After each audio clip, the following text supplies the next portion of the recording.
I watched Supergirl in theaters yesterday, and look, bro, the movie is not as bad as people are saying online. But before I move on, make sure you boys like the video, subscribe if you're new, and hit that hype button if you have that feature available. Huge spoiler warning for the people who have not watched the movie yet. I'm gonna leave the shit on the screen as well, bro. Spoiler warning if you haven't watched the movie, because I'm gonna get a little bit into it. I'm not gonna go in a full review deep dive, but I will be referencing the movie. So if you guys ain't watched it, then this is a spoiler warning. Now, if you've been seeing all the online discourse on Twitter, Instagram, or whatever, and you haven't watched the movie yet, bro, go watch it for yourself. I guarantee that you're gonna enjoy it more than these people have. If you're a comic book or just superhero movie fan in general, I feel like you're gonna have a good time by default, because it's a okay to decent fun movie. Like, it's not hot garbage, and it's definitely not the levels of The Flash. I'll tell you that right now. If I were to rate this movie out of 10, I'll probably give it no more than like a 7.5 out of 10, and that's okay, bro. Like, just because it's not an 8, 9, 10 does not mean it's a bad movie by any means. It's still enjoyable in its ways. You know what I'm saying? Like, the flaws in this movie does not necessarily make the movie garbage at all. Trust me. Like, the flaws are minor,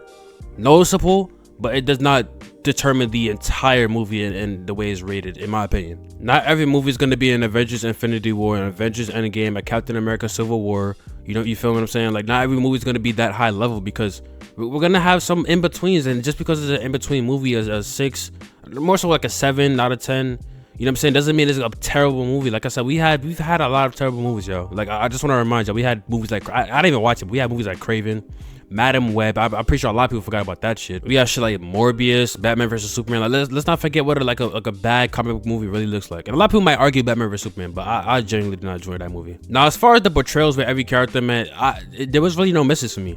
Like, let's start off with Kara, Supergirl, of course. I read the Woman of Tomorrow comic, and she felt directly ripped out of the comic book page, bro. Like, I read the comic.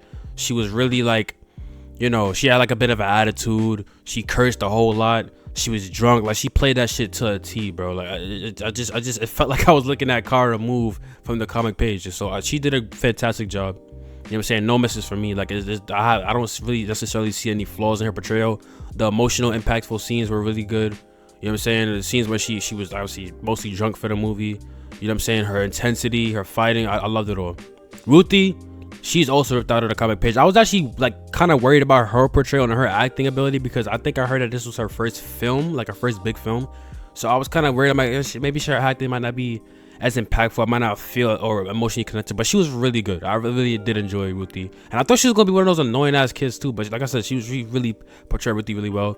Right out of the comic page as well. When it comes to my boy Lobo, man, great, perfect, excellent. You know what I'm saying? He was very much a scene stealer. You feel what I'm saying? But my only like nitpick about it was I thought he was gonna do a little bit more than he did. You feel what I'm saying? Like, I feel like the trailer gave away everything he really did, necessarily, almost everything. Not everything, because there's a part of the movie, like I said, spoiler warning before, but there's a part of the movie where him and Ruthie's locked up, so I didn't see those scenes in the trailer at all. Like, I felt like the trailer really necessarily gave away everything that he's gonna be doing in the movie. So I thought he's gonna be a bit more of an impactful role. He was impactful, don't get me wrong, but I thought he was gonna be way more impactful than he was in the movie. But his portrayal was really good. He is Lobo. I haven't read any Lobo comics or any animated shows or films, but I am very much convinced that he's Lobo, and I'm definitely gonna be looking at some of his comic book appearances in the future for sure. And speaking of comic book appearances, he was actually supposed to be in the original version of Woman of Tomorrow, but the editorial like took him out and shit, and they had to move along. But he was actually supposed to be in the original version of Woman of Tomorrow. So the fact that they kind of not corrected it, but they made him in the movie version in a way, then that was pretty cool. Can't forget my boy David Cornswell as Superman. For some reason, I think it's because I never watched Superman in theater. I waited. Well, I actually watched it on bootleg or no, but I did obviously watch it on HBO Max when it came on HD. But for some reason, he felt more, from my perspective, he felt more like Superman in this movie than his own movie. Like I said, it's probably because I watched this in theater and I didn't watch Superman in theater. But yeah, like I said, David Cornswell, he's Superman, bro. Feels like Superman. He has the hair, you know what I'm saying, the dimples, the blue eyes. You know what I'm saying? The suit is perfect. I love the suit. It's colorful. They probably think I'm glazing him off. I'm gonna chill out. Moving on to Crime of the Yellow Hills, though. He was pretty underwhelming, but then again, I'm not surprised, because going into the movie, I knew how underwhelming he was in the comic book. However, though, after watching the movie, I did find out that he had like a good chunk of time cutting out his backstory and why he is the villain he is today, and how he like went through child abuse and shit like that. I'm not sure if it would have necessarily saved his portrayal. I'm not saying he did a bad portrayal. It's just I don't think he had much to work with necessarily. He was inconsistent story-wise, but his portrayal was believable as a villain, and he did a lot of fucked up shit that made me hate him. I'm gonna be honest, not a lot, but he did a couple of fucked up things that made me hate him, and I wanted him to go. I ain't gonna lie. Now I want to get into some of the things that I don't really like about the movie, and like I said, it doesn't determine the whole movie for me, and doesn't make the movie garbage in my opinion.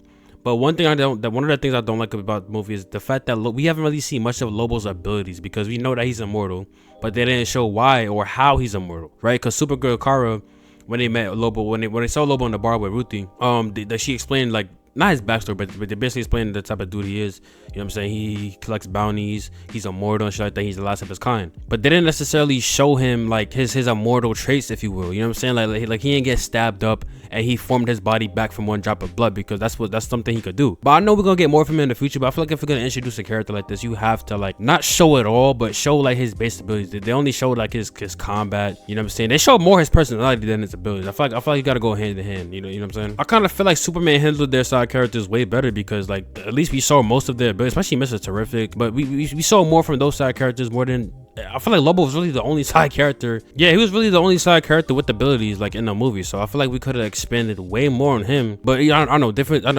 aware. You know what I'm saying? James Gunn didn't necessarily direct this movie. I feel like if he did direct this movie, this kind of came out way better. You know what I mean? But like I said, it's okay. I still have fun with the movie. But anyway, moving on to another thing I don't like. I feel like the saturation and coloring was inconsistent with the movie. Like, it was some parts of the movie where, like, it was pretty darn colorful, but some parts of the movie, like towards the end, especially with the action scenes and all that, the colors were just lacking. Like, I don't know. I feel like it was too inconsistent with the saturation. Speaking of inconsistency, when it came to, like, Ruthie being captured by the brigands and shit like that, bro, Krem wanted to kill her, right? He literally had her locked up in a cage, right? He opened the cage, he talked to her, taunted her, whatever the fuck.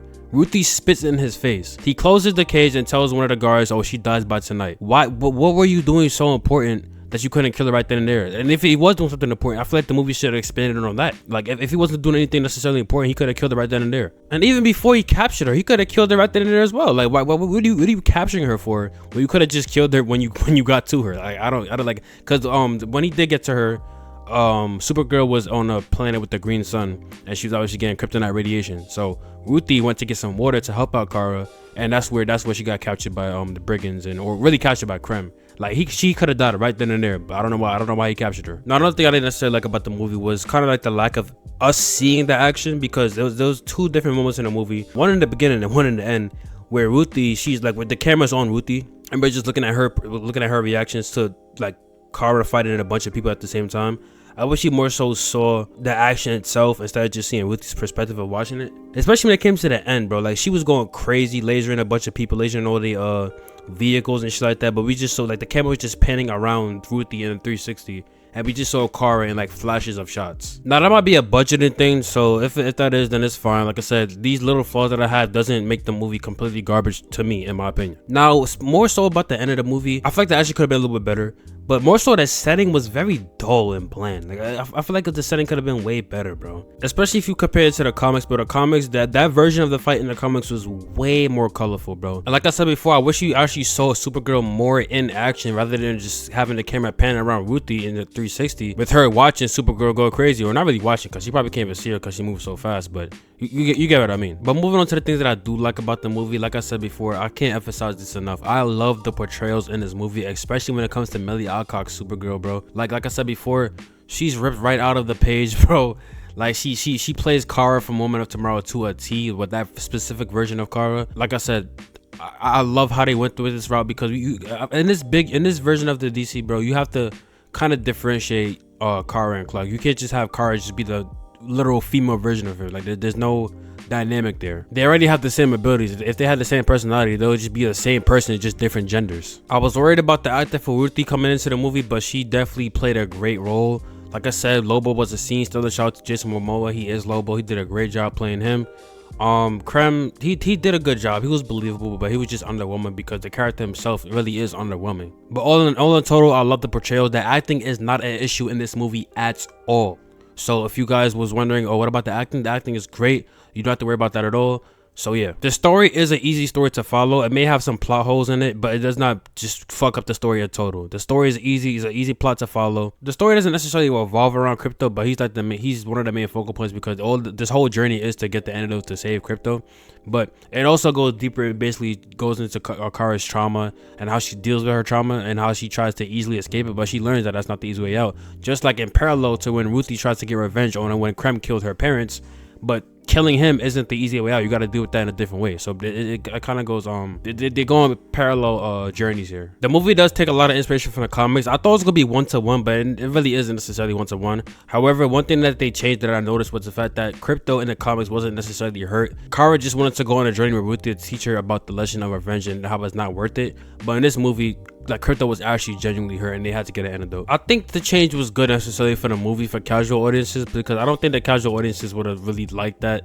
You know what I'm saying? With Kara lying for the whole movie. I don't think they would have left the movie with the good view of Kara with that shit. This kind of ties into the portrayal, but I do love how, like, I love the difference in Kara's fight style compared to Clark. Now, I'm not saying Clark and Kara did not fight together in this movie at all. I'm not saying that, but the way Kara fights, it is slightly different, and she's more like aggressive with her shit. You know what I'm saying? Like, I'm not saying she doesn't hold back, but it looks like she kind of like she's more aggressive with the punches and kicks and shit like that. Not to mention, she quite literally kills Krem at the end of the movie. Spoiler warning again. I give y'all spoiler warning at the beginning of the fucking video. So if y'all niggas still stayed without watching the movie and y'all mad I got spoiled, I don't know what to tell you. But she does kill Krem at the end. Another difference in the comic, Ruthie, an older version of Ruthie kills Krem when he's when he went to some type of jail. I forgot exactly what it was, but it was like a jail for a couple of years, and then Supergirl bought him out, and then Ruthie killed him eventually at the end of the comic. But obviously that's different in the movie. And I also do love how the tone feels completely different from Superman's tone.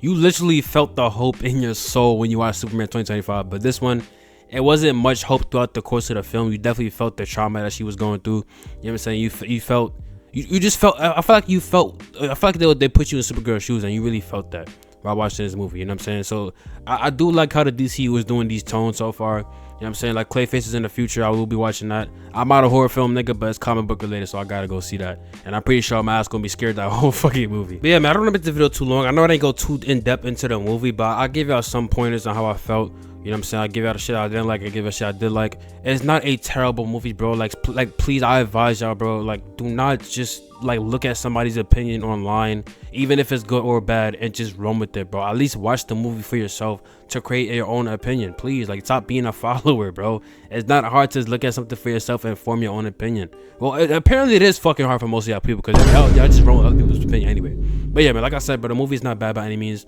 I enjoyed it the same way I enjoyed Wonder Woman, probably a bit better than Wonder Woman. I did love Wonder Woman 1, but that's where I would like put it on the ranking of, like, I enjoyed it slightly a bit more than I enjoyed Wonder Woman.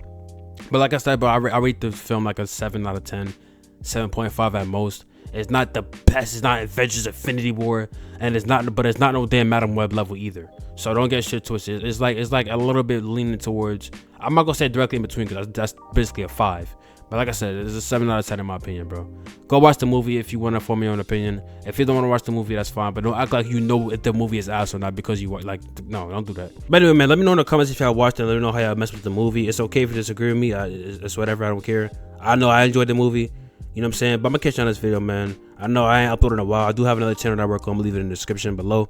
I'm gonna catch you on this video. God bless. I'm out. Peace.